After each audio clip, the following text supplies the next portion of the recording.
अर्जुन, जो भोग विलास का भक्त होता है वो परमात्मा का भक्त कैसे हो सकता है? ऐसे मनुष्य जो बाहर से भक्ति का प्रदर्शन करते हैं परंतु मन से विषयों के चिंतन और उनकी आसक्ति में लीन रहते हैं, वो भक्ति का केवल ढोंग करते हैं।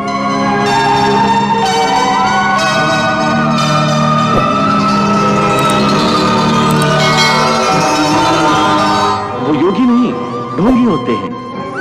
इन्हें मिथ्याचारी कहते हैं। विषया विनिवर्तन्ते निराहारस्य देहिनः रसवर्जम रसोप्यस्य परम दृष्ट्वा निवर्तते।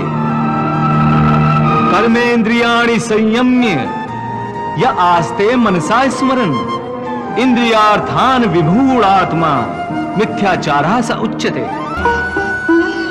पार्थ, स्थित प्रज्ञ मनुष्य की बुद्धि स्थिर रहती है, अपने मन पर उसका नियंत्रण रहता है। स्थित प्रज्ञ को भोग और उपभोगों में रस आसक्ति नहीं होती। वो शुभ अशुभ वस्तुओं की प्राप्ति होने के बाद भी न प्रसन्न होते हैं और न दुखी होते हैं। पार्थ, ऐसे महापुरुषों को पूर्ण विश्वास होता है कि ईश्वर सदा सर्वदा उनके साथ है, इसलिए वो किसी भी परिस्थिति में विचलित नहीं होते। ये कहना आसान है केशव, साधारण मनुष्य के लिए इस मानसिक स्तर पर पहुंचना बहुत कठिन है। इसके लिए सांसारिक मनुष्यों को किसी दैवीय सहायता की आवश्यकता होगी। तुमने ठीक कहा अर्जुन, भगवत कृपा के बिना कोई भी कार्य सिद्ध नहीं हो सकता। इसलिए मनुष्य को अपने पुरुषार्थ के साथ साथ प्रभु की भक्ति का भी आश्रय लेना चाहिए।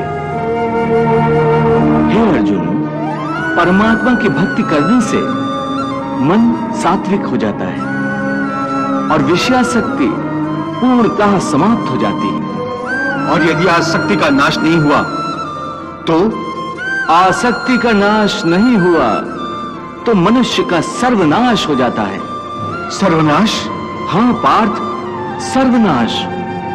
हे अर्जुन, आसक्ति के मारे हर मनुष्य किसी भी विषय के आकर्षण और मोह में फंसकर सोते जागते निरंतर उसी का चिंतन करते रहते हैं। जैसे कोई मनुष्य किसी सुंदर स्त्री के प्रेम में पड़ जाता है, जो जागते हुए उसी की कल्पना और सोते में उसी के सपने देखता है। इस प्रकार निरंतर चिंतन से आसक्ति की नींव पर काम की भावना उभरने लगती है।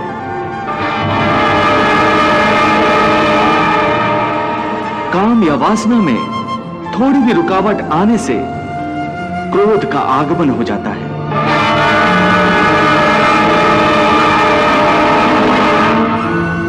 जहां क्रोध है वहां सम्मोह अथवा अविचार अथवा अविवेक भी है।